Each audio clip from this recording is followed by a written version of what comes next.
Padre amado, nos ponemos delante de tu presencia, Señor, para que tú Amén. cubras este espacio, Señor, nuestras casas, nuestros hogares, donde estemos, Señor. Te damos gracias por este día, por este tiempo, Señor, en que nos reunimos y agradecerte, Señor, por todo lo que tú vas a hacer en esta noche, Señor, que podamos entender, Señor, tu palabra, tus verdades, Señor, y todo lo que tú anhelas en nuestras vidas, Señor, porque tú viniste a sanarnos completamente, Señor, no solamente a darnos vida, sino que vida en abundancia, Señor, y también declaro eso, Señor, para la vida de cada uno de mis hermanos, Señor, para que tú nos bendigas, Señor, con tu presencia en esta noche, que tú dirijas esta clase, que todo esto esté bajo tu mano poderosa, bajo tu cobertura, Eso. bajo y cubierto por tu sangre preciosa, Señor, en el nombre poderoso de Cristo Jesús. Amén. Amén. Amén. Muchas gracias, Susi. Bien, hermanos queridos, hoy entramos al capítulo 8 y el título de esta lección es Cuando el Señor tiene su espada desenvainada. Capítulo 1, o sea, Primera de Juan, capítulo 4, verso 4, nos dice: Hijitos, vosotros sois de Dios y los habéis vencido, porque mayor es el que está en vosotros que el que está en el mundo. Ese versículo lo traje a colación en este capítulo por este aspecto de vencido, los habéis vencido, y por la convicción de que vosotros sois de Dios. Ambas cosas son realmente muy importantes en este proceso que estamos trabajando. Cuando vienen las dificultades, a veces entramos en duda en muchos aspectos acerca de quién es Dios, cómo es Dios, de si soy o no soy hijo, si de verdad me he convertido, por qué me pasan estas cosas, cómo es que Dios trata con sus hijos. Y Juan aquí trata de asegurarnos estas dos cosas. En primer lugar, ustedes son hijos, tienen que estar bien parados en eso. Es muy importante tener convicción clara en relación con nuestra pertenencia a la familia de Dios, este lazo que se ha formado por la sangre de Jesús y que es imposible de quebrantar, y que parados sobre eso hemos participado de la victoria de Jesús. Sobre esas dos convicciones se empieza a trabajar este capítulo, y la idea es entender como introducción que con el fin de estar preparados para mayores victorias necesitamos tener una visión más clara de Jesús, cómo se revelará en los últimos tiempos, o sea, un guerrero santo vestido para la batalla. Algunas personas tienen la imagen de Jesús como un pequeño bebé indefenso en los brazos de María. Otros tienen la imagen de Jesús como una víctima en la cruz, que ha sido flagelado, torturado, clavado y que no pudo prácticamente defenderse. Otros prefieren la visión del Jesús resucitado, que es casi, ¿no es cierto?, como si fuese un ánima, una especie de ángel, algo ya muy etéreo. Pero casi nadie cultiva esta visión del Señor de un guerrero santo vestido para la batalla. Y es importante tener una visión clara de Jesús. Él ocupa muchos aspectos en su ministerio. Entonces, Dios lleva a su pueblo a lugares aislados para estar a solas con Él, donde pueda concentrarse en las cosas realmente importantes para su vida y misión.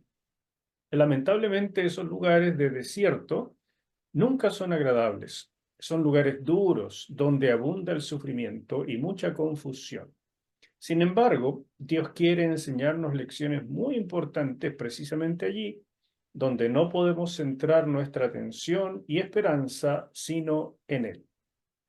En otras palabras, este aspecto que está al final del libro en el tema sobre el sufrimiento y la confusión y las lecciones de desierto, este aspecto es la preparación, el el lugar de discipulado, el campo de entrenamiento de Dios para hacernos o prepararnos para esta visión especial de Jesús como guerrero y poder participar en la batalla en los lugares celestiales.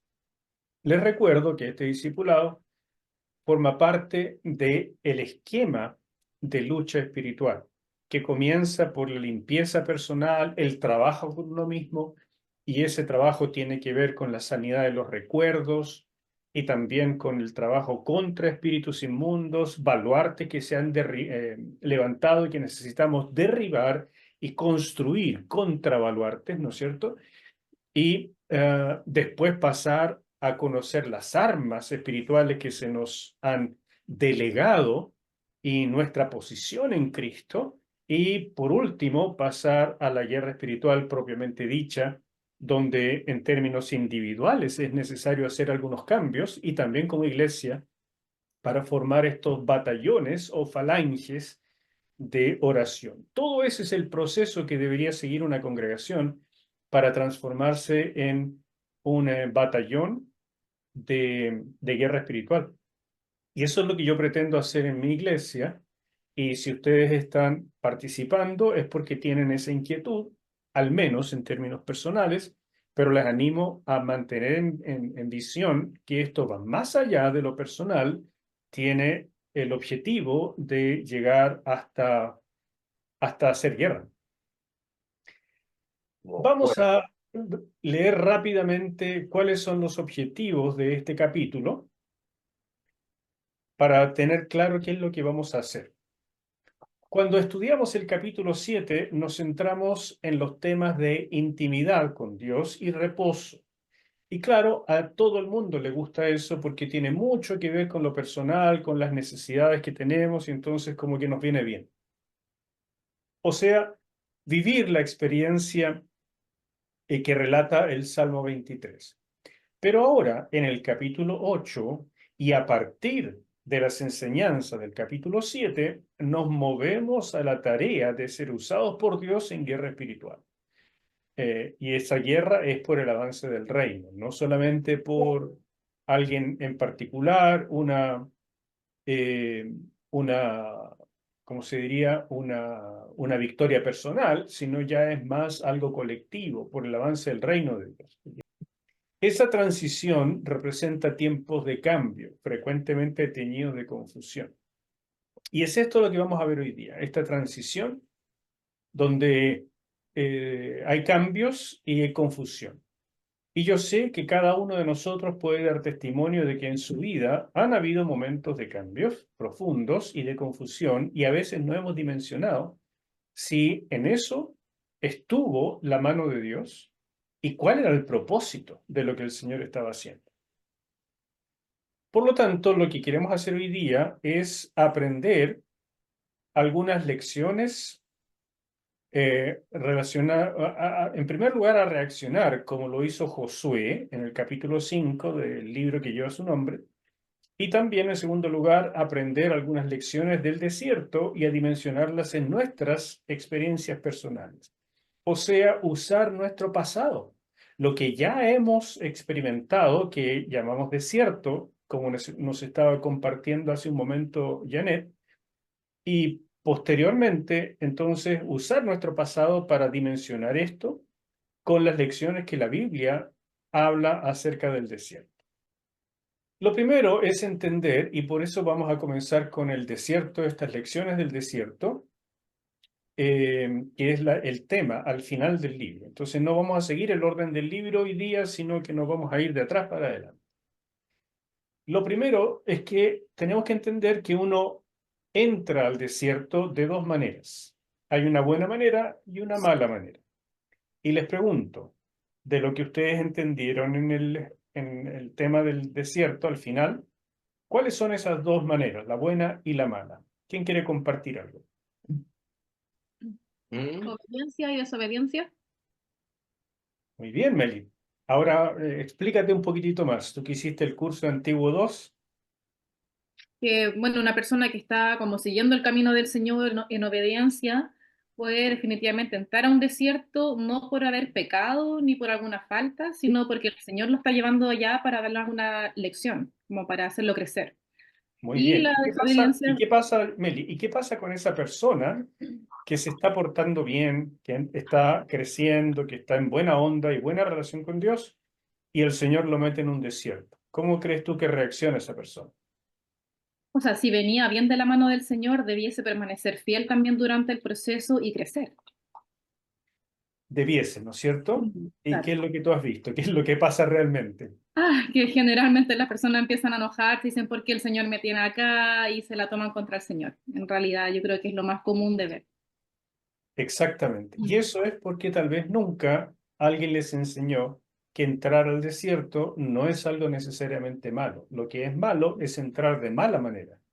Pero existe una buena manera de entrar que es guiada por el Señor para un propósito. ¿Ok? Y eso es importante que lo sepan ahora. Es parte de este discipulado y la próxima vez que entren a una situación que podamos catalogar de desierto, sepan que existe esta forma buena. La otra, Meli, cuéntanos, ¿cuál es la mala manera? Por desobediencia es cuando una persona se aleja, por decirlo así, en pecado del Señor, de su cobertura, y permite también al enemigo que lo toque.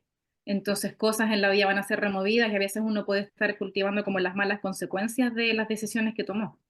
Entonces atar a un desierto de esa manera no es lo ideal, obviamente, pero aún así creo que el Señor en su misericordia también nos da lecciones y nos ayuda a salir de ahí y nos hace crecer, pero como de mala manera, por decirlo así.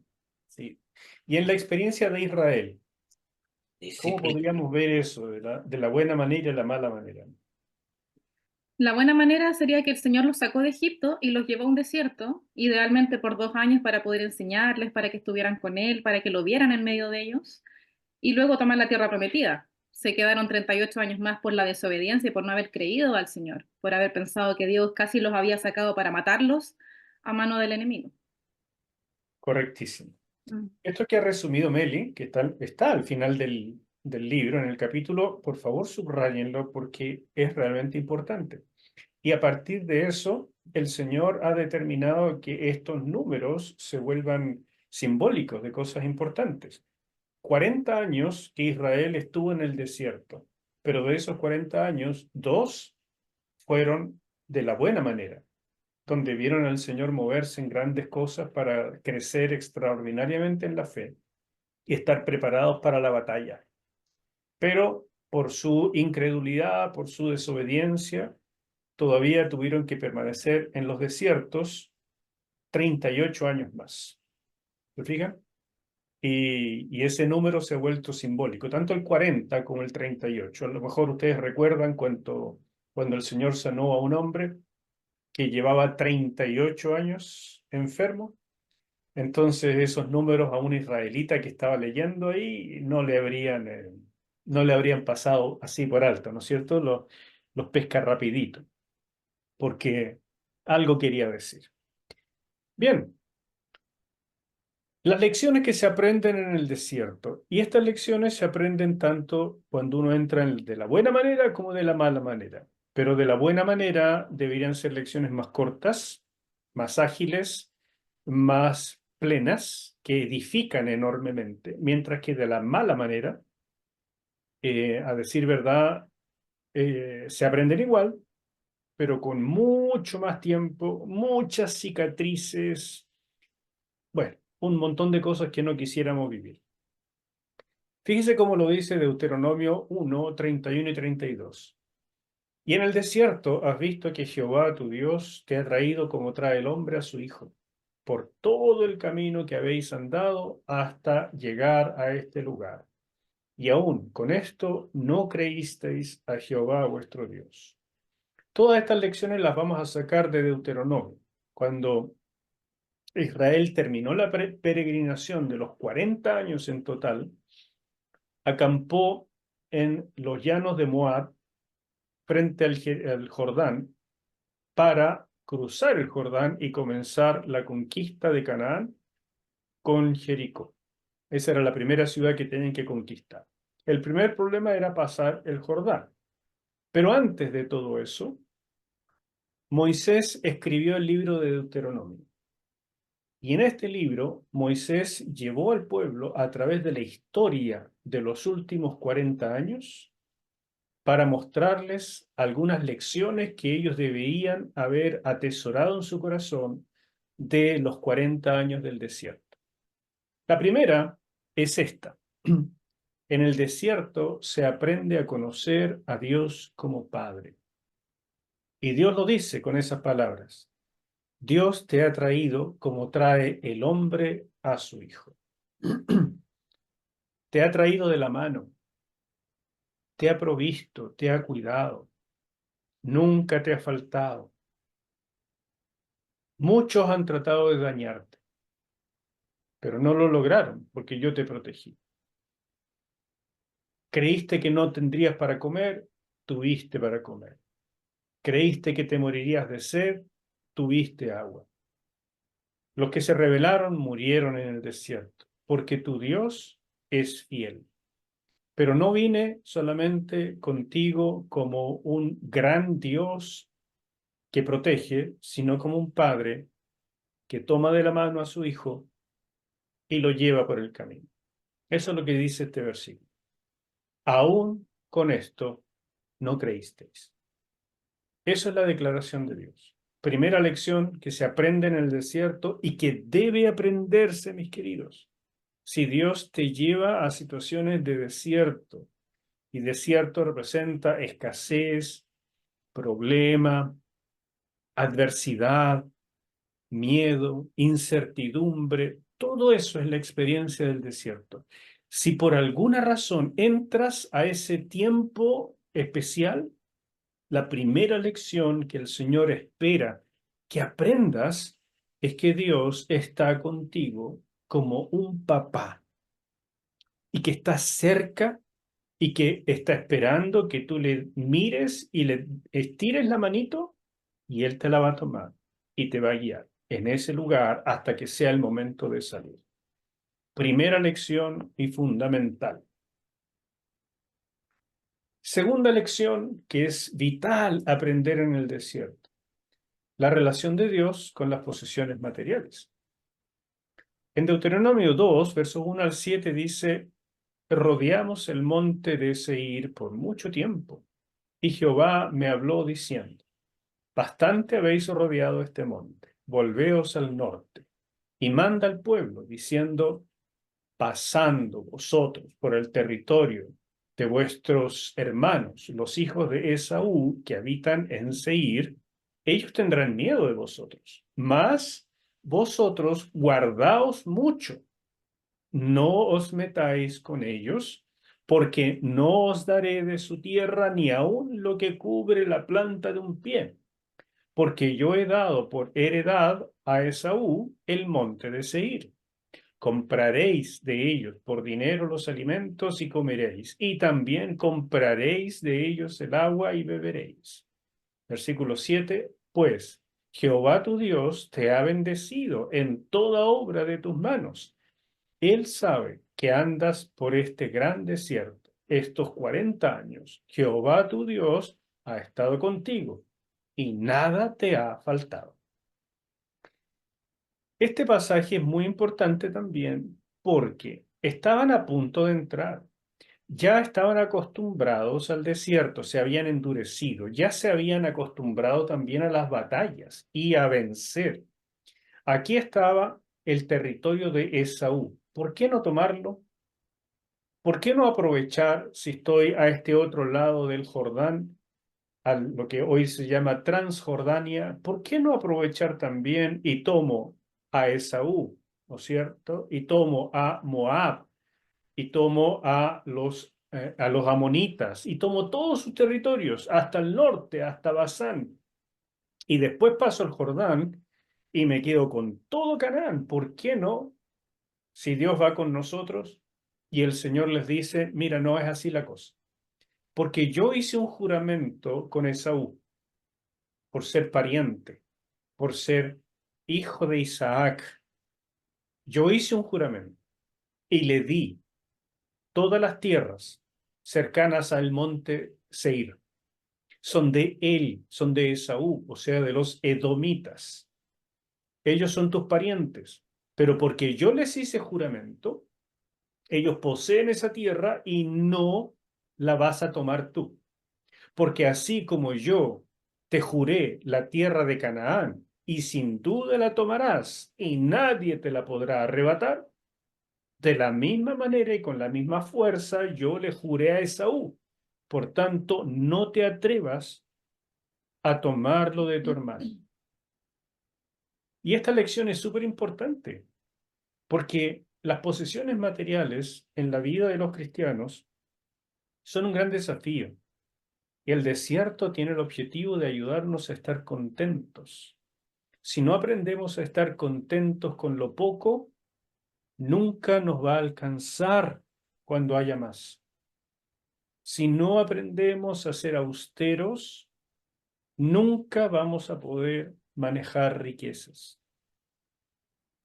La experiencia de desierto tiene ese objetivo enorme de que tú y yo entendamos de que el Señor nos ha traído por este desierto y nada nos ha faltado.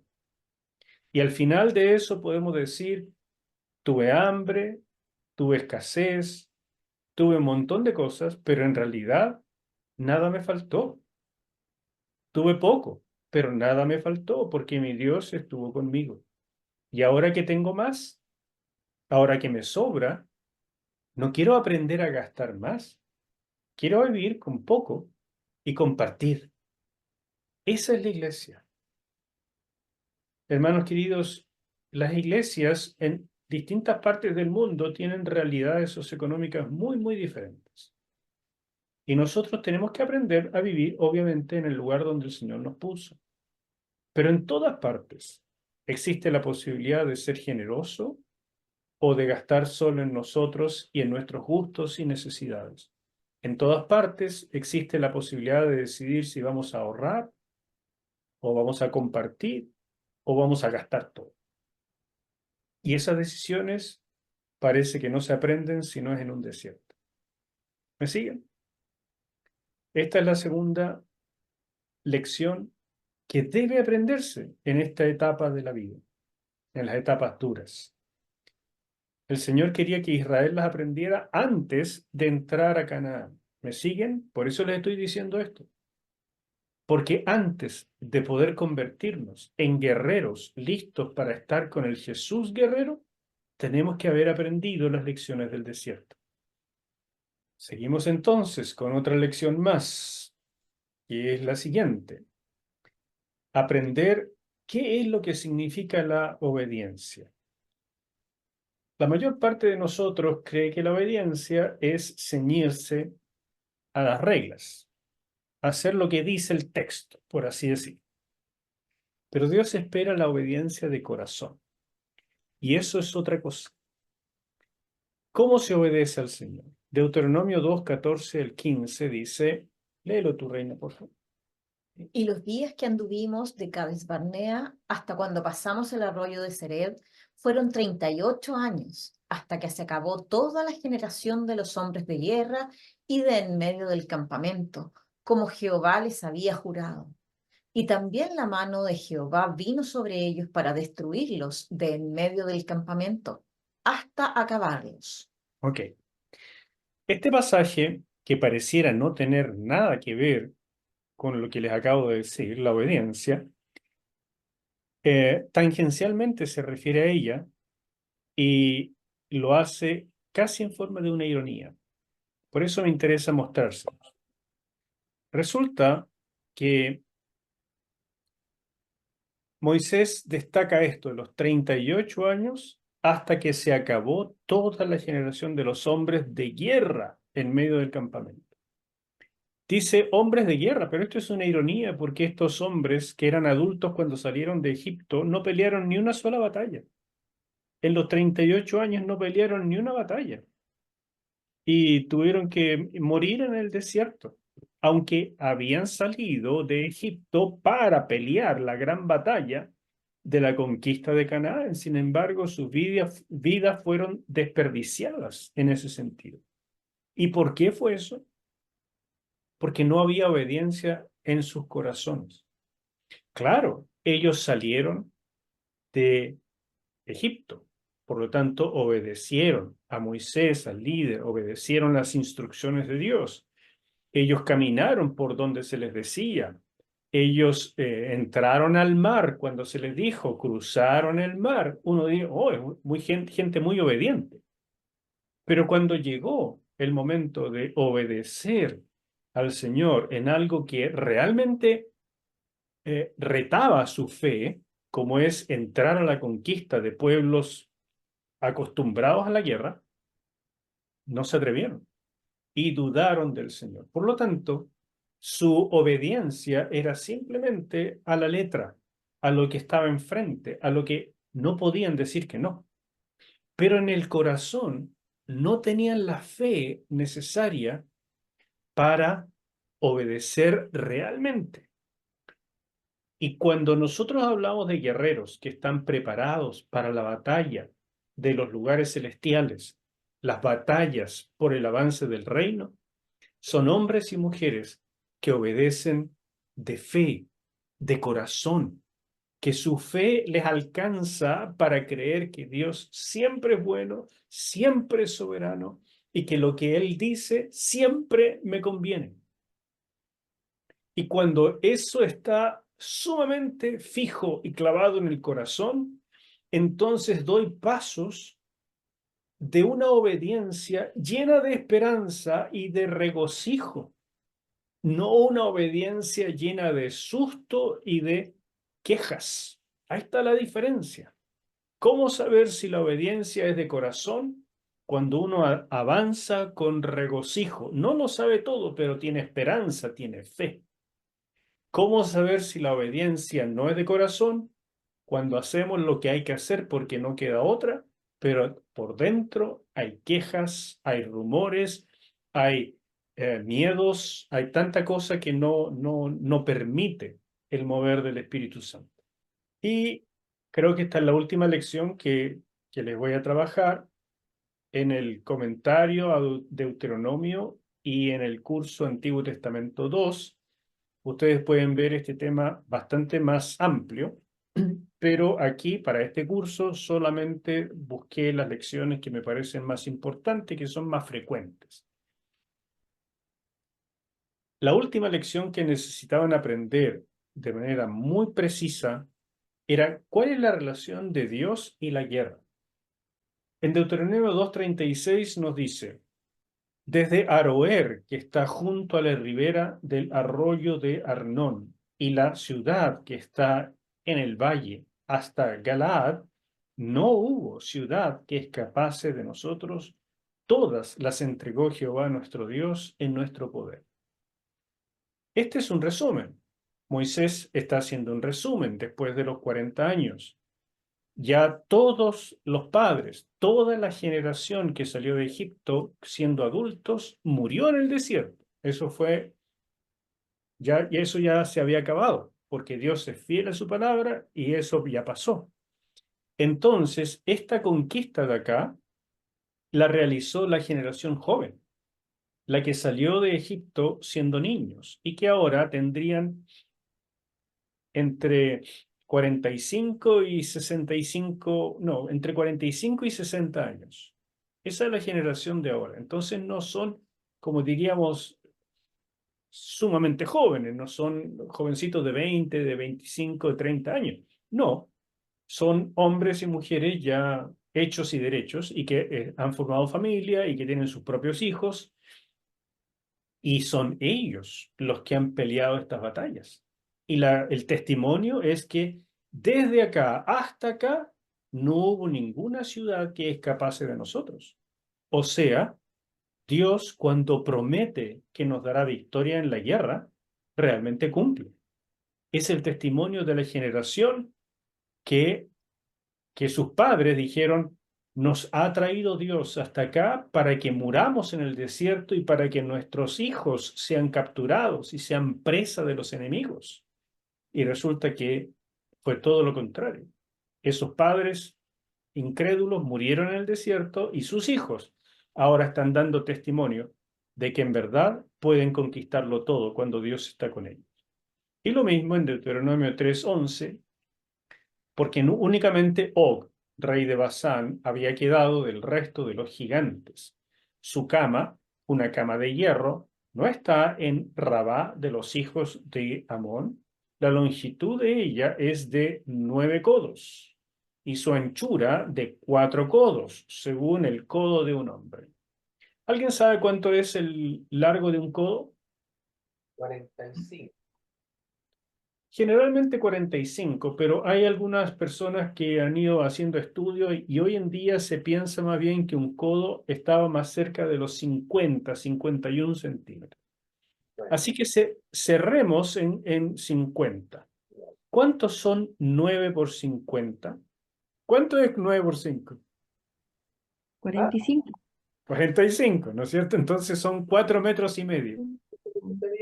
¿Ya? 4 metros y medio. Y la anchura de 4 codos, o sea, 4 por 5, 2 metros. ¿Ustedes se dan cuenta del tamaño de esta cama? Una cama de 4 metros. ¿Cuánto mide una cama king hoy en día? 2 metros 20. 2 metros de largo, pero esa cama medía 4,5 metros de largo. Claro. Por eso, una cama king hoy en día mide 2 metros 20, 2 metros 30 de largo y 2 metros de ancho. Y eso es una king para una pareja. Esta es una cama para una sola persona, el rey Og de Basán, que medía 4 metros y medio de largo y 2 metros de ancho. Es decir, este hombre era tremendo gigantón. Debe haber medido entre 3 y 3 metros y medio para usar una cama de ese tamaño. Por lo menos. Podría haber sido incluso de 4 metros. ¿Por qué les traigo esto a colación? Porque los padres de esta generación joven dijeron, no podemos conquistar Canaán, no va a resultar porque allí hay gigantes. Era el miedo a los gigantes, pero los hijos están dando testimonio. Hemos conquistado a todos los gigantes. El último que nos faltaba era Og, rey de Basán, y también ya lo conquistamos. Entonces los hijos han vencido todos los temores de los padres. Capturaron todas las ciudades de Transjordania, incluso las amuralladas, y lograron vencer a todos los gigantes que hicieron temblar a sus padres. Eso es lo que está tratando de decir esto. ¿Y eso es por qué? Porque nuestro Dios es Dios de guerra. Porque Jesús, en efecto, aunque sea maravilloso, sumamente bueno, un hombre de paz, es Jehová de los ejércitos, es Dios de guerra. Y Él nos está preparando para guerra espiritual. ¿Me siguen con todos estos razonamientos, hermanos? Es una ilustración de la experiencia de Israel antes de entrar a la guerra para conquistar Canaán, trayendo esa experiencia literal a nuestra experiencia espiritual. ¿Dudas? ¿Preguntas? La Susi, dele. Sí, es o sea, un pensamiento que se me vino cuando de lo que estábamos hablando recién, también el hecho de que esta generación de jóvenes que salió muy pequeñito de Egipto y prácticamente vivió bajo el alero del Señor en el desierto y y de la dirección de Moisés, también eso pudo haber significado que se mantuvieran firmes y no contaminados como les pasó a los adultos que ya venían con su mente contaminada, con creencias y bueno, y por eso pasó lo que pasó. Y eso los hizo mantenerse a estos jóvenes que llegaron ya adultos a los 40 años en el desierto a ser, digamos, obedientes y creerle a Dios. Ujú. Eso también, el hecho de haber salido pequeños, porque no estaban, estoy pensando en lo que nos pasa a nosotros con la desobediencia, el pecado, todas las cosas que traemos en nuestra mente que les pasó a los que salieron de Egipto. Ya, Los que salieron de Egipto ya adultos, ¿cierto? sí. Les costó entender qué es lo que el Señor quería, y por eso que, bueno, después de, como decía, ustedes salieron, eran obedientes, les decían, tenemos que ir por aquí, van por aquí, tenemos que ir por allá, por acá, pero ligerito empezaron a reclamar que les faltaba el agua, que ya no tenían la comida que tenían acá, la mente de esclavitud que tenían. Sí. Entonces, en cambio, los jóvenes no, pues, los jóvenes como salieron niños no venían tan contaminados. Puede ser eso que también haya influido en que era necesario pasar, obviamente, los 40 años en el Me parece desierto. una muy buena observación, Susi. Creo que de ahí también tenemos que aprender lecciones. O sea, las influencias que uno recibe y las que uno quiere recibir influyen enormemente en cómo uno es formado al final de cuentas. Porque Amén. ellos también podrían haberse dejado influir y formar por el resentimiento de que finalmente Dios mató a sus papás. Y si hay algo que afecta a una persona es que sus padres dejen de existir y que más encima alguien como Moisés se los profetice y les diga, Dios ha dicho que toda esta generación va a morir en el desierto. Entonces los hijos podrían haberse contaminado por el resentimiento y haberse vuelto una generación sumamente rebelde. Sin embargo, como tú muy bien dices, ellos escogieron escuchar, aprender y cambiar. Sí. Y tuvieron otras motivaciones, por supuesto, otras enseñanzas, no las de Egipto. Así que me parece una excelente observación. Bien. ¿Alguien más quisiera decir algo? O este, NASA, adelante. Y nosotros vemos acá en este capítulo que la lucha era real, literalmente ellos iban a luchar y estaban junto al Señor. Pero en nuestra época, nuestra lucha tendría que ser a través de oración, ¿no? Sí, claro, mi niña. Por eso que pasemos un símil de todo lo que significa la guerra espiritual a la guerra material. Y por eso Pablo mismo nos enseña que nuestras armas, las armas de nuestra milicia, son espirituales, no carnales. Y él, sin embargo, usa el uniforme de un legionario romano para mostrarnos cómo se usan y qué es lo que significan las armas. Y así, en otras palabras, el punto de la lucha espiritual es que no sabemos lo que significa hasta que aprendemos de los principios de una lucha literal y los empezamos a trasladar al mundo espiritual y nos damos cuenta que tiene algunas similitudes, pero que deben ejercerse no por la fuerza del brazo ni el ingenio de mi cabeza, sino a través de la oración, apoyados en la fuerza del Señor, apoyados en los planes del Señor, en su voluntad y también de las fuerzas angélicas que están por nosotros. Entonces, hacer este traslado de no vivir en nuestra fuerza para ganar nuestras batallas, sino hacerlo montados, digamos, en la espalda del Señor, es una transición que a todo ser humano le cuesta. No nacimos como sabiendo hacer esto, pero sí, Sí, como tú dices, absolutamente. se hace en oración. Porque es absolutamente contrario a lo que uno aprende del mundo, que uno tiene que hacer las cosas por sí mismo y prácticamente hoy en día tiene que competir con el del lado. Pero acá, en el capítulo es simplemente que tenemos que entregarnos al Señor por fe, y tenemos que pedir que su Espíritu esté sobre nosotros, trabajar primero con nosotros para poder ser guerreros, para pelear estas batallas. Entonces tenemos que ser totalmente dependientes. Entonces es un lavado de cerebro y hay que reaprender cómo vivir, pero esta vez con el Señor. Por Así es, eso mi niña. preguntaba cómo, a ver, ya, hoy en día, yo Nazaret, ¿cómo, cómo me vería como guerrera? Porque no, yo no, no voy a agarrar una pistola y le voy a disparar a alguien. Bueno, no, espero Dios quiera que no, porque me da cosa agarrar cosas, estas cosas de armas.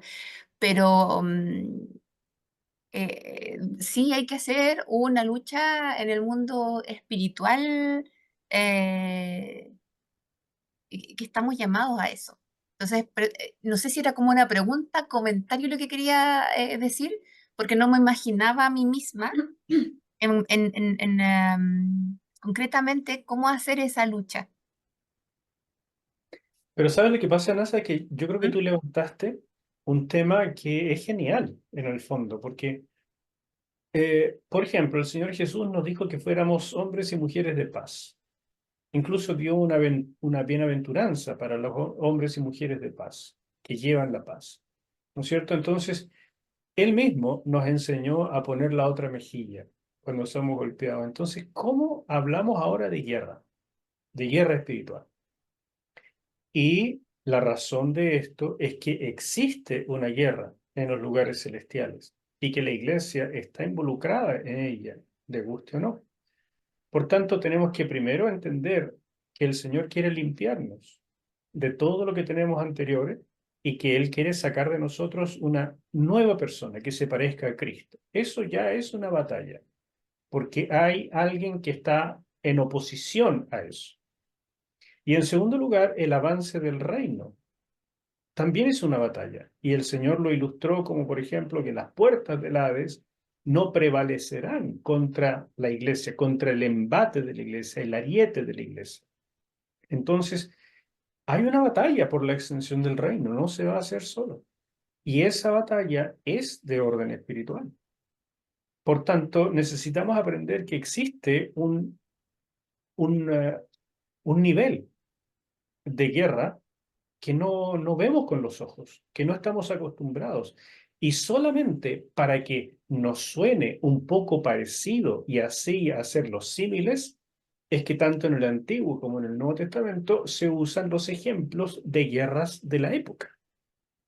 ¿No es cierto? Los guerreros vestidos para la batalla, las espadas, los escudos y ese tipo de cosas. Pero es solamente ilustración para que entendamos que existen herramientas para hacer guerra espiritual. En otras palabras, y para finalizar, nosotros debemos ser las personas más pacíficas que existen en la tierra y al mismo tiempo las más violentas en términos espirituales. Una curiosa combinación que solo nuestro Señor Jesús ha logrado a la perfección. Para nosotros como que siempre se nos va la mano para algún lado. Bueno, seguimos entonces un poquito más.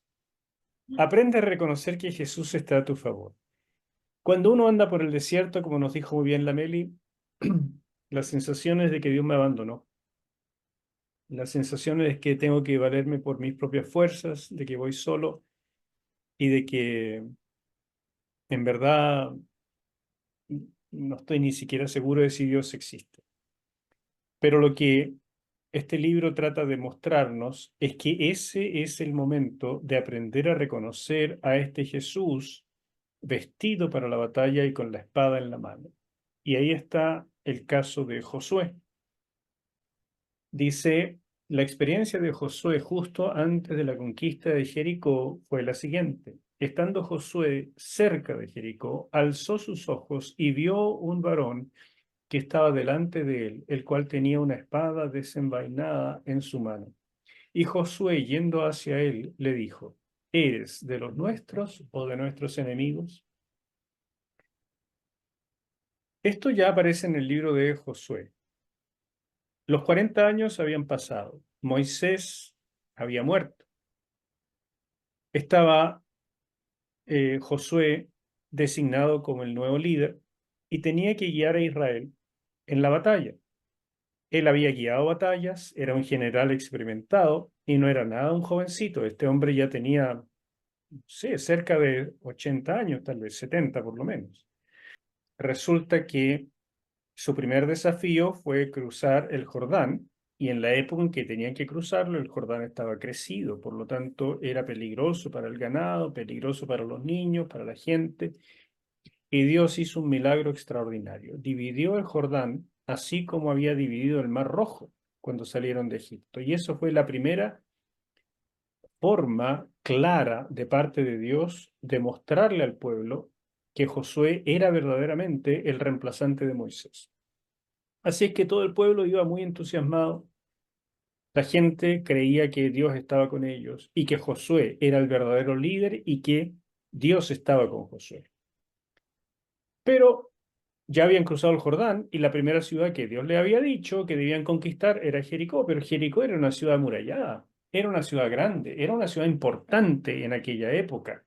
Y los cananeos que la habitaban se burlaban de Israel porque decían ustedes, miren, sabrán de guerras de escaramuzas, pero nunca han intentado conquistar una ciudad amurallada de esta envergadura.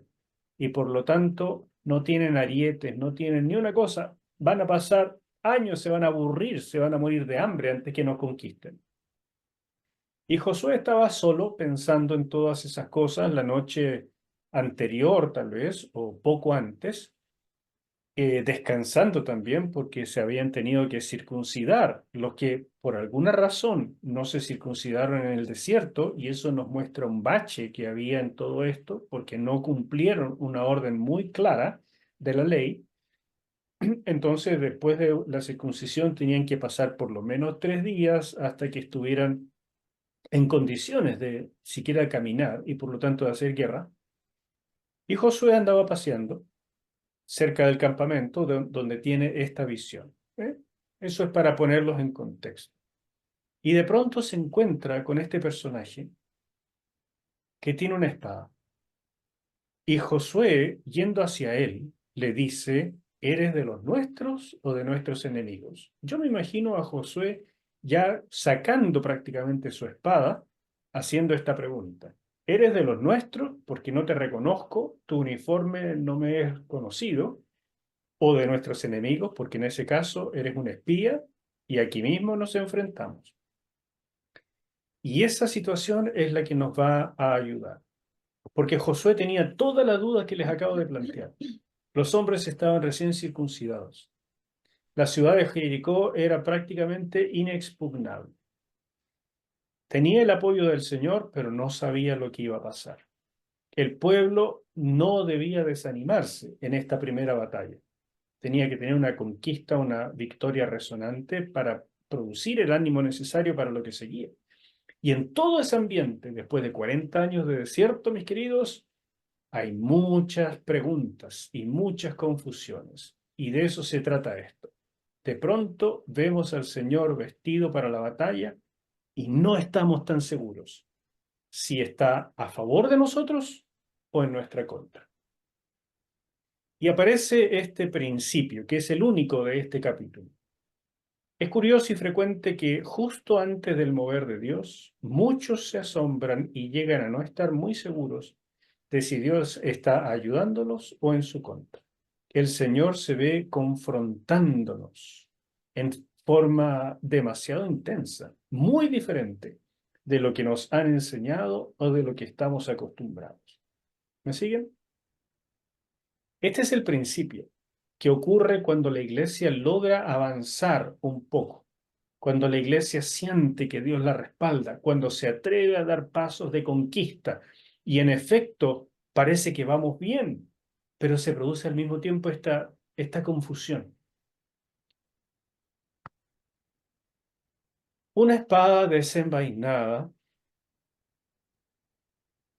en su mano que le da un aspecto temible es la palabra de Dios, la espada del Espíritu, lista para entrar en acción, pero no sola, sino por medio de nuestras palabras y oraciones. Y por eso,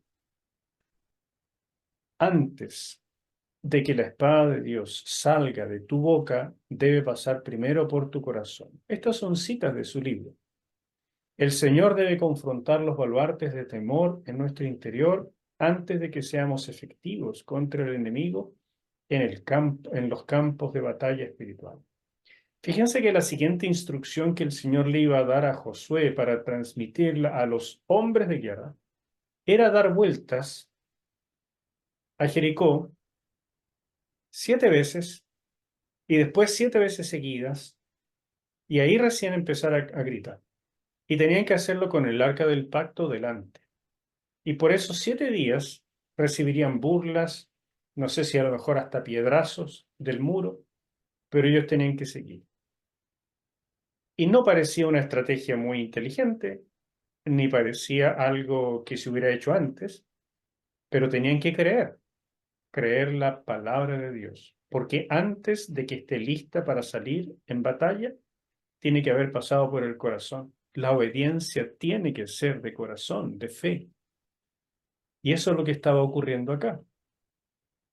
Todo esto son símiles que trato de mostrarles, chiquillos, para que entendamos que si ustedes están haciendo este curso, no es para entretenerse, es para ser preparados para instancias mayores que vienen para sus vidas y para la iglesia. No es casualidad que estés acá.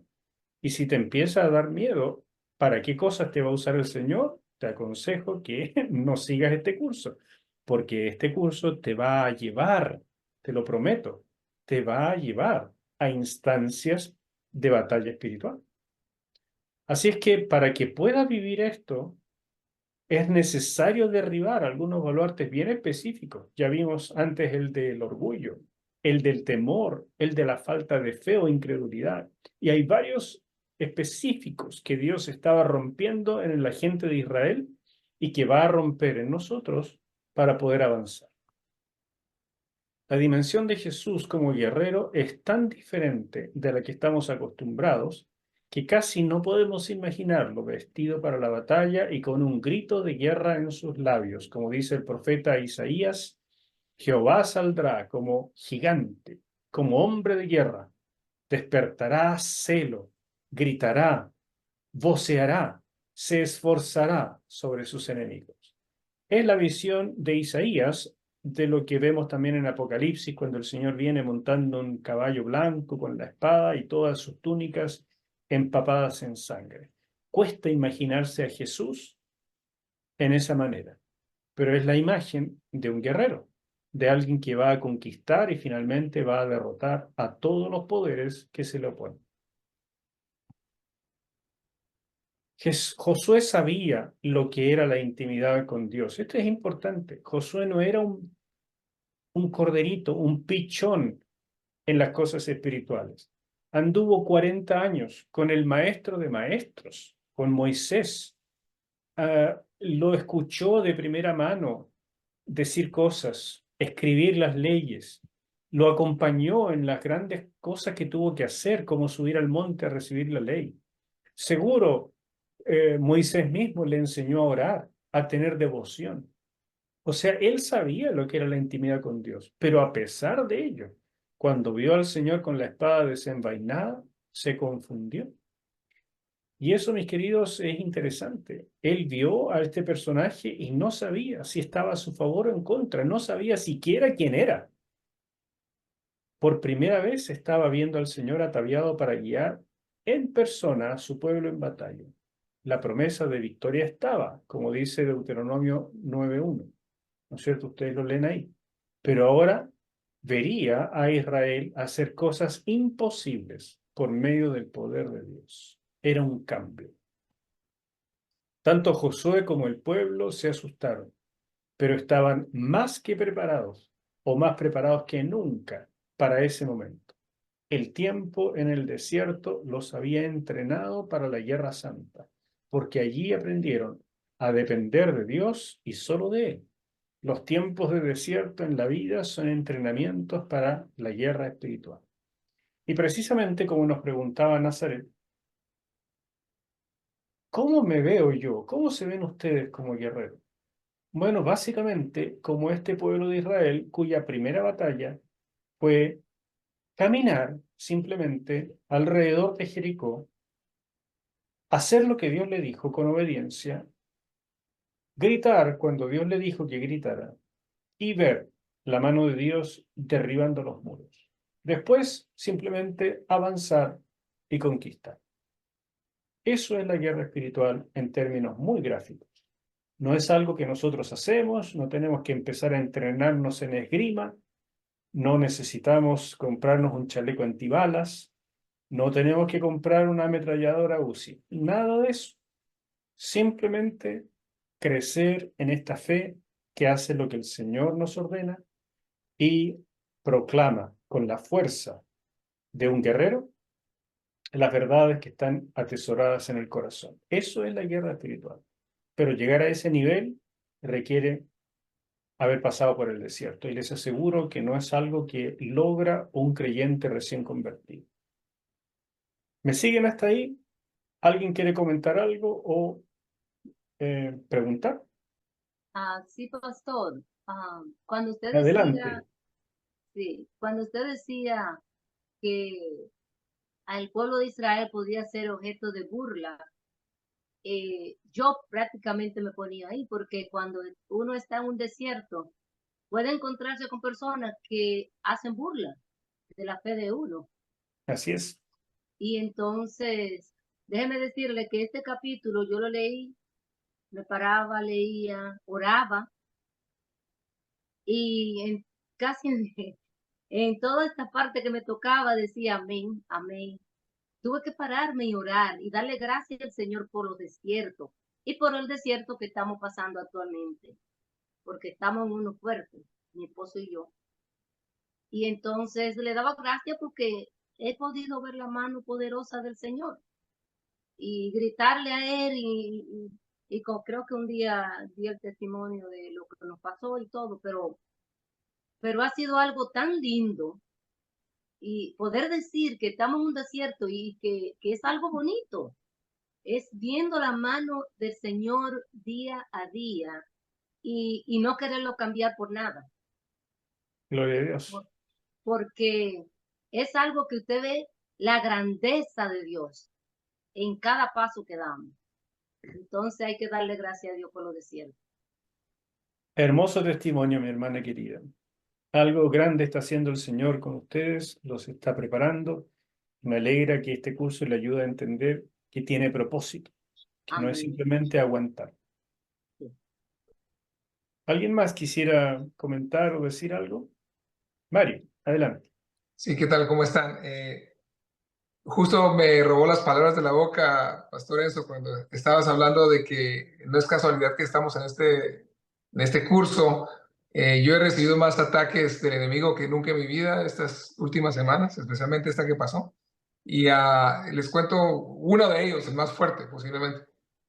Soy tesorero de mi iglesia y sin entrar en muchos detalles, en la última reunión levanté algunos asuntos que en mi carrera corporativa de finanzas son normales, pero se tomó muy negativamente, tal vez por la forma en la que yo los traje a la mesa. Y un par de días después me llamaron la atención muy fuerte, pero tan fuerte que esa noche no pude dormir.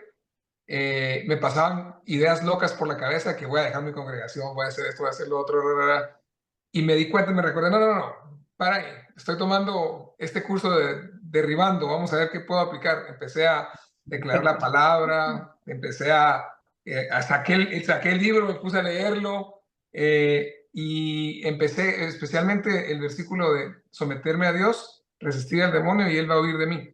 Lo hice una y otra vez, una y otra vez, una y otra vez, y el de a ver, en inglés es humble myself under the mighty hand of God, humillarme ante la mano de Dios, y lo seguía haciendo, lo seguía haciendo, lo seguía haciendo, y de repente el Señor me reveló, ¿sabes qué, Mario? Estás saliéndote de la autoridad, de la cobertura de tu iglesia, de tu congregación, de tu pastor. Algo tenés que trabajar allí, y me di cuenta de eso, o sea, hay un gran baluarte tuyo, y eso ha sucedido en el pasado, hasta en el trabajo. Le conté a mi esposa y me dice, y me dio una paz total, y me dice, ¿te diste cuenta? En 3 días, demoré como 3 días en esa batalla fuerte espiritual, con la voz del enemigo diciéndome mentiras. Y lo discerní, y me dice, mira, en el pasado a veces te demorabas meses, semanas, ahora te tomó 3 días a darte cuenta de esto. Y tuve una conversación con la gente de la iglesia y aclaramos todo, yo me disculpé. Y créeme que me siento ahora que venga otro de esos y va a ser mucho más fácil, pero lo que has dicho, que el principio se aplica y cada vez se va haciendo más corto y uno va a un siguiente nivel y el Señor me está preparando para cosas mayores, no tengo ninguna duda. Pero esto ha pasado, cada semana me han pasado cosas así, que me han estado preparando para esta última. A ver qué viene esta semana, les voy contando. Gracias. Gracias, Mario. Tremendo testimonio. Bueno, no quisiera que tuvieran problemas, pero sí, en efecto, es parte de la preparación, ¿ah? Antes de entrar en batalla propiamente dicho. ¿Alguien más quisiera comentar o preguntar algo? Yo, pastor, también me han pasado como pequeñas cositas. Vengo de salir del desierto. No, yo creo que todavía no salgo del desierto. Ustedes dos saben con Isa que yo a mí me dio un estrés grave y eso me hizo replantear muchas cosas. Tenían temas en mi trabajo y también a modo personal. Y yo no me había dado cuenta, pero empecé a preocuparme demasiado por mi trabajo porque necesitaba tener una cantidad de dinero para poder aportar a mi familia por un asunto X. Y no quería perder eso, me empezó a dar miedo, me empezó a dar miedo perder mi trabajo, me empezó para no tener esa falta y me afané mucho y soporté muchas cosas durante harto tiempo que no debía haberlo hecho, pero estaba cegada con eso. Y eso me hizo tener este estrés que no podía pararme. La pasé bastante mal y tuve que llegar a ese extremo. Obviamente llegué al desierto de mala manera, como nos explicó ahí la Meli, eh, eh, pero me sirvió mucho porque tuve que llegar a ese extremo para darme cuenta de la cobertura del Señor y ver que Él no me soltó, el haber renunciado fue un acto igual de fe, no fue fácil, pero yo dije, bueno, Señor, usted es el que hace las cosas, yo simplemente soy un instrumento y usted va a proveer en este sentido que a mí me preocupaba específicamente. Y así ha sido. Tuve un mes de licencia, pero he estado varios meses sin trabajo y, y he aprovechado ese tiempo para estar más cerca del Señor a través de la escritura, principalmente también para poder recordar. Tengo pésima memoria y usted, pastor, siempre nos dice que llevamos un cuadernito de viaje para recordar las cosas que el Señor hace en nuestra vida, pero yo lo ocupé más como tipo journal. Entonces les escribo como por día, a veces no todos los días, pero lo que voy sintiendo, va pasando y todo, para recordar después en un futuro. Y me causó curiosidad cuando decía que el Señor nos llevaba de la mano porque mezclé como pintura en acuarela, dibujos y cosas como más artísticas para poder expresarme. Y en ese tiempo yo dibujé una mano que simbolizaba la mano del Señor y yo estaba aquí en el centro, como en la muñequita como que Él me tenía ahí. Fue un momento que la pasé bien mal, sufrí harto, pero a la vez fue muy bonito porque el Señor me decía, bueno, yo leo la Biblia en inglés y también como los compañeros acá, y en el versículo decía, Be still and know that I am God. Y me salía una y otra vez, una y otra vez, una y otra vez, una y otra vez ese versículo. Entonces yo dije, ya, ya, ahora sí entendí. Voy a ver, voy a quedarme tranquila, aparte que no me podía parar por harto tiempo, y voy a ver al Señor. Y así he visto al Señor y en este momento siento paz y siento que Él me ama, que me protege, a pesar de estas pequeñas cosas antes del celular, esta semana el celular, el tema con esta muela que me la sacaron y me dolió tremendamente la semana pasada, anterior a eso. Me robaron otra tarjeta, la tarjeta de débito de mi cuenta corriente, no podía dormir, en fin, son micro cosas, pero a lo mejor no lo estoy haciendo tan mal, por lo mejor estoy como entrando al camino de nuevo correcto y eso igual me da ánimo, no me he sentido como discouraged Ujú. por esto, sino como al contrario, como hay que seguir por esta senda. Así que ese es mi pequeño testimonio, que a mí también me han pasado algunas cosas, pero no he sentido que ha sido grave. No es grave, pero como que se ve, que como que hay una pequeña molestia ahí, como que un tábano que está molestando por ahí y uno lo trata de sacar. Gracias, Nasa. Gracias. También muy importante tu testimonio. Sobre todo entender que tienen propósito estas cosas, que no han pasado desapercibidas para el Señor. Excelente. ¿Alguien más?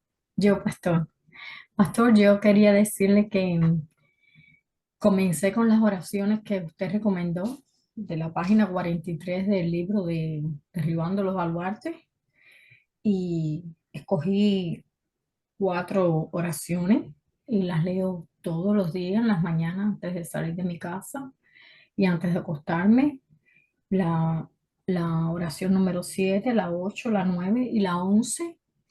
Y ha sido de gran bendición para mí. Siento paz. Había algo en mí que me tenía un poco presionada y como un poco que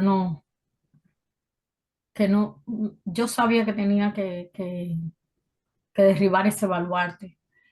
Sí, un baluarte que tenía y a Dios gracias me siento mejor. Eh, Hasta yo me noto más alegre. Incluso mi tía me dice el otro día, ay, la mirada se te ve diferente. Digo, ¿por qué? Dice, porque yo te veía como la mirada como que media brava. Digo, no, yo no estaba brava, lo que estaba era preocupada por muchas cosas. Pero esas oraciones sí, muy buenas y yo escogí 4, pero hay oraciones ahí para todos nosotros. Muchas gracias por esas oraciones porque de verdad que han sido como un bálsamo para mí. Sí. Gloria al Señor. Me parece maravilloso. Gracias por decirlo. Y que estén aplicando las cosas del libro es muy reconfortante. Se los agradezco. Bueno, ya vamos terminando y así al final tenemos espacio para conversar otro poco y más testimonios. Renovación y obediencia es el último punto de este capítulo y tiene que ver con los versículos 14 y 15. Lo que está escrito en rojo es lo que yo les agrego para cómo interpretar lo que está ocurriendo acá. Dice el texto, él respondió, o sea, este personaje que estaba con la espada desenvainada, que en primera instancia uno podría decir, bueno, es un ángel poderoso. El ángel de Jehová, podríamos atrevernos a decir, y yo creo que en efecto es ese ángel porque recibe la adoración de Josué. Y solo el ángel de Jehová en el Antiguo Testamento recibe la adoración de las personas. Y entendemos entonces por eso que ese ángel de Jehová es nuestro Señor Jesús preencarnado.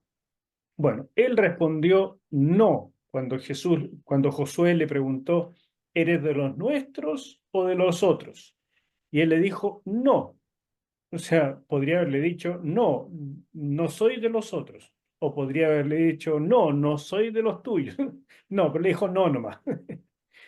Y lo que eso significa básicamente es que ni lo uno ni lo otro. Él no cambia. Somos nosotros los que debemos preguntarnos si vamos con él o en su contra. Es muy importante este no, con que comienza. Porque le dice después, y ahí se aclara su identidad, mas como príncipe del ejército de Jehová he venido ahora. Entonces Josué postrándose, eso significa adoración y obediencia, sobre su rostro en tierra le adoró y le dijo, ¿qué dice mi señor a su siervo? Fíjense que el Señor le dice, no le dice, yo he venido Josué a ayudarte. No, le dice, he venido como príncipe del ejército de Jehová.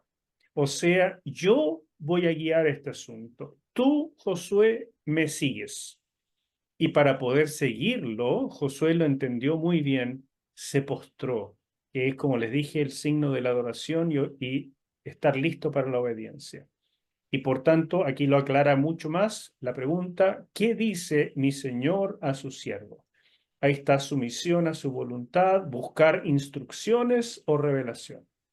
Ese es el tiempo en que nosotros adoramos a Dios y buscamos en la palabra revelación y buscamos también a través de la oración que el Señor nos hable directamente, percepciones en el Espíritu, donde podamos saber lo que Él quiere y entonces con un corazón dispuesto a la obediencia. Y el príncipe del ejército de Jehová respondió a Josué, quita el calzado de tus pies. Fíjese, ¿qué dice mi señor a su siervo? Él esperaba instrucciones, pero el Señor le dice, comienza por la adoración. Quita el calzado de tus pies porque el lugar donde estás es santo. Y Josué así lo hizo. Obediencia, aunque él esperaba instrucciones y podría haber dicho, ya señor, ok, ya, en un ratito más adoramos, ahora necesito instrucciones. Entonces no, no. Lo primero es lo primero. Cuando Dios está presente, es un santuario. Y en un santuario, uno adora. Y enseguida, cuando recibe revelación, uno obedece. Cuando eso ya está listo en la persona, es el signo de que está preparado para entrar en batalla. Nazaret, levantaste la manito. Sí, pastor, que cuando leí esto, inmediatamente se me vino a la cabeza lo mismo que ocurrió con Moisés cuando vio la zarza ardiendo. También le dijo, quítate el calzado porque estás pisando suelo santo, ¿no? Así Entonces, es. em, y también a Moisés lo estaba preparando para una batalla, un enfrentamiento feroz para él, porque se había criado prácticamente con esa gente. Tenía que llevar a un montón de gente. Y es como un paralelo que está haciendo también con Josué. Ujú, Eso definitivamente. tiene. Solo que no necesariamente otra gente se dio cuenta de esto. Entonces los paralelos que hizo el Señor con Josué era para mostrar que era verdaderamente el reemplazante de Moisés.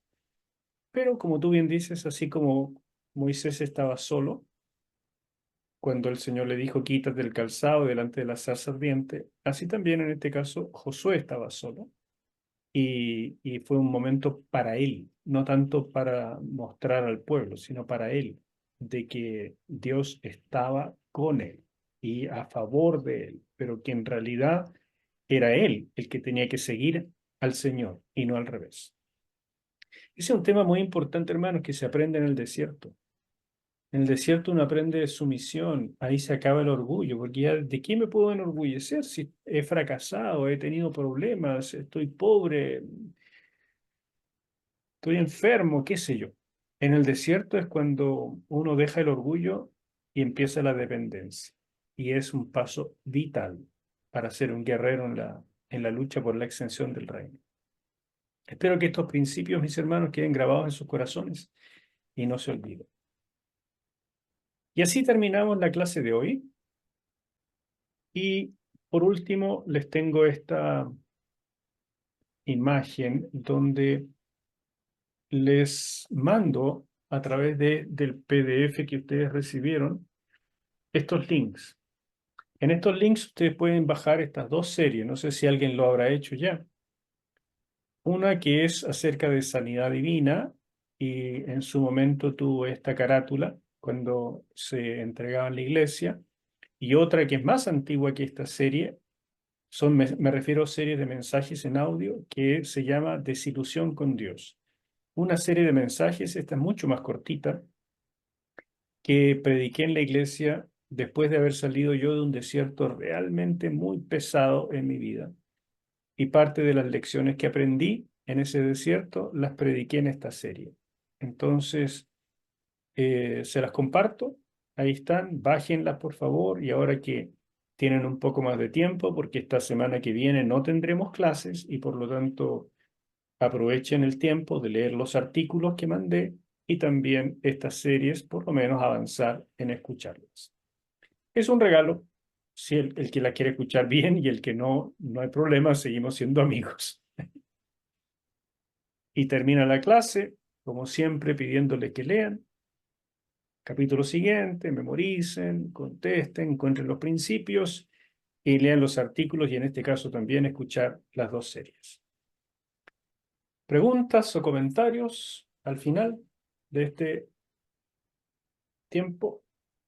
Estaba dudosa de comentar algo personal, pero creo que a veces sirve como experiencia, pero no como experiencia, sino que como testimonio. Así que me retracto. Eh, y lo que pasa es que en el fondo yo estoy trabajando desde el año pasado este librito y bueno, en conjunto con este curso y todo eso y el Señor siempre quiere más, busca nos quiere sanar, como decía el capítulo de Derek Prince.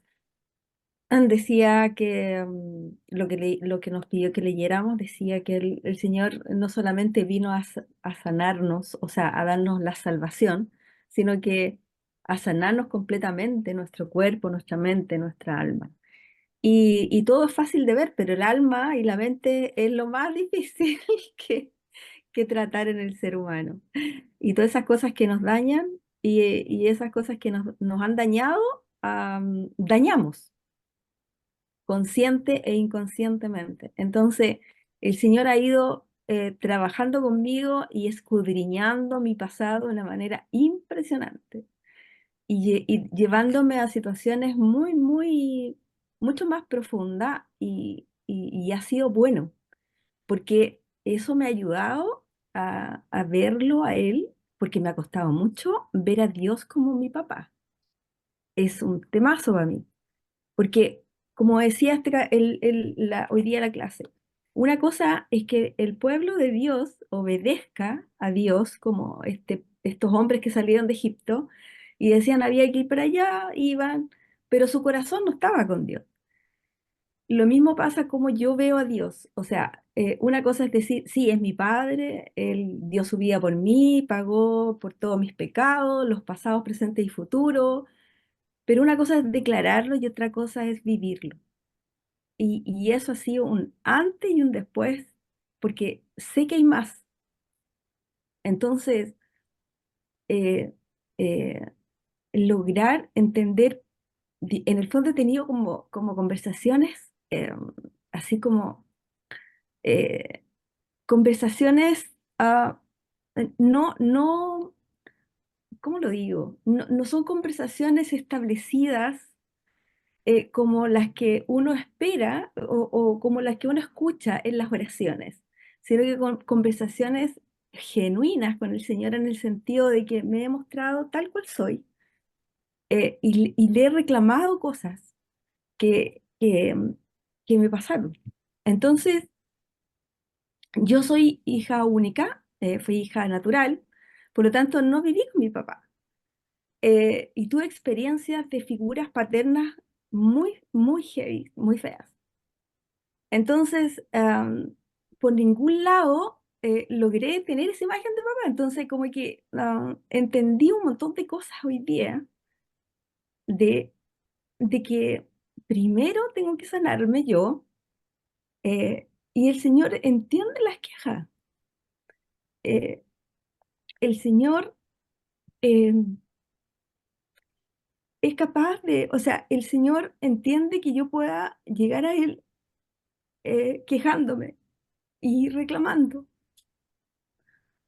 Y ha sido un proceso fuerte. Sorry. Gracias, Susi. Cuando de Pero verdad es profundo, las emociones afloran. Está sí, bien. pero así está siendo, es muy sanador porque eh, me ha costado decirle papá al Señor y estoy en ese proceso y estoy con un par de hermanas compartiendo esto y ha sido bueno para nosotras porque hablamos desde el dolor y nos entendemos y nos comprendemos y, y sabemos que el Señor sana siempre. Y me he dado cuenta de las veces que el Señor estuvo conmigo, incluso cuando yo no estaba con Él. Él estuvo y lo miro para atrás y es impresionante como, como el Señor se muestra en nuestra vida, aun cuando nosotros ni siquiera lo hemos recibido en nuestro corazón. Es demasiado fiel. Así que eso quería compartirles y que el Señor está trabajando con nosotros. Eh, yo he pasado también mis batallas, pero Mi batalla en mi mente ha sido más terrible, pero buena. Así que eso les quería comentar. Amén. Tremendo, Susi, muchísimas gracias. Gracias. ¿Alguien más quisiera compartir algo? Me gustaría decir una cosita. Si bien es cierto, ahora estamos conscientes de las batallas que libramos, sin Dios también librábamos batallas. Y en el mundo también teníamos nuestros problemas antes de conocer al Señor. Y no nos dábamos cuenta que estando de la mano de Él las cosas son mucho más fáciles, que Él es el que pelea nuestras batallas. Entonces ahora sí tenemos conciencia de que podemos tener aflicción, pero como decía el versículo que leímos en la primera lámina de la presentación, el que había que memorizar, el mayor es el que está en nosotros que el que está en el mundo, de manera de que ahora sí podemos quizá tener mayor conciencia de los problemas que tenemos. Antes no nos dábamos ni cuenta porque el mundo a veces nos ciega, pero lo importante es saber que Jehová de los ejércitos es el que pelea nuestras batallas. La importancia de saber que no importa el tamaño de la batalla que haya que librar, Él siempre va delante de nosotros. Y Él es el que está a cargo del ejército. Nosotros somos un soldado más, no más, pero sabemos que con Él las batallas se ganan. Y entonces podemos tener aflicción, podemos tener algunos desiertos, podemos tener algunas tribulaciones, pero sin duda de su mano somos más que vencedores. Así que eso es lo que tenemos que siempre tener en cuenta y nunca olvidar. Muchas gracias. Chelo o Meli. Sí, bueno, yo creo que como, al menos en nuestro caso, la idea que más se levanta es el tema de resignificar el concepto del desierto, pensando en que yo lo veo de esta manera, que estar con Cristo no es una garantía para no tener o pasar dificultades, sino que es una garantía o una ayuda en medio de las dificultades. Es decir, obedecer no nos libra de pasar por situaciones que llamaríamos desérticas, pero en medio de eso, donde Jesús es nuestra seguridad. Y en el fondo eso es resignificar, creo, el proceso y si uno le logra dar esa vuelta, también puede enfrentarse a las situaciones de la vida distintas. O sea, ahora lo obedezco a Dios, es todo en el fondo maravilloso, nunca nada malo me va a ocurrir.